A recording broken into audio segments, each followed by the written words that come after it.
our last two performers for tonight. Okay, isa rin po siya sa bida ng antak kanina dahil talaga nga namang kagatan at awayan silang lahat. But it's time to just see them give us great drag. So please welcome your next performer, Jay Quinn.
Yes! Palakpakan natin, Jay Quinn! Of course, don't forget to tip your queen. So, maraming salamat sa mga palakpakan din naman natin ang backup dancers ni Jay Quinn. Ito ang absolute. At ito ang mic na kailangan mo nang i-on. Ayun! Ayun! Hindi ako mag-i-skill, sorry kanina kasi. Okay lang, pero kaya kailangan to drink responsibly. Okay, so cheers muna tayo, Jay Quinn, dahil itong si Jay Quinn, nag-rebrand. Nung iba pa yung pangalan niya, suki na namin siya sa Big Event. So I'm very, very proud of you. Maraming salamat, and I think this is your time, and you know, you're gonna be a big reality TV character. So, congrats to that. So, ano ba ang feeling kanina finally seeing yourself after trying a couple of times to get on the show? Hindi nakalalaloka ako. Ang dami kong zoom in na naka-auto. Ang ayoko na naka-auto.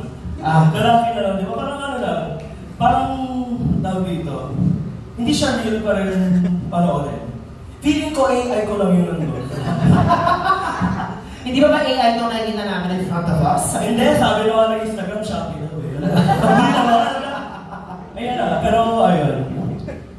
Wala ko masyadong na-feel sa episode kasi sobrang blur niya. So parang pinapanood ko lang siya. Na parang, hindi ako yun. Baka kamukha ko lang kung ano-ano pinagsasabihin. Correct. Baka kakambal mo lang si Mick Chanel siguro yun. Baka malayong kapatid gano'n. Pero ayun.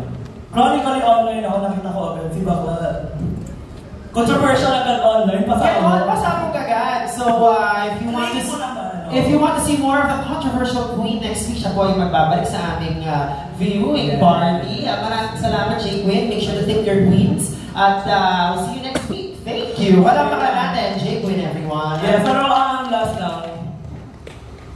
Hindi ko alam kung pwede ito kasi may taga-follows dito. Pero, kasi, di ba, parang, I don't like I was just stirring the pot. Parang nakikisapaw lang ako kay Burr. Pero, the true story is, matagal na kami kakilala ni Burr. And, totoo naman yung sabi namin na it was all just fun time. I will stand by that. And parang miscommunication na yung episode.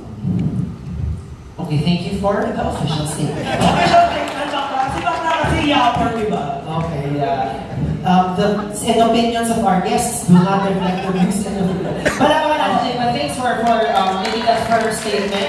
Rino knows how to hold space for himself. So palakpakan natin si Jay Quinn. Everyone.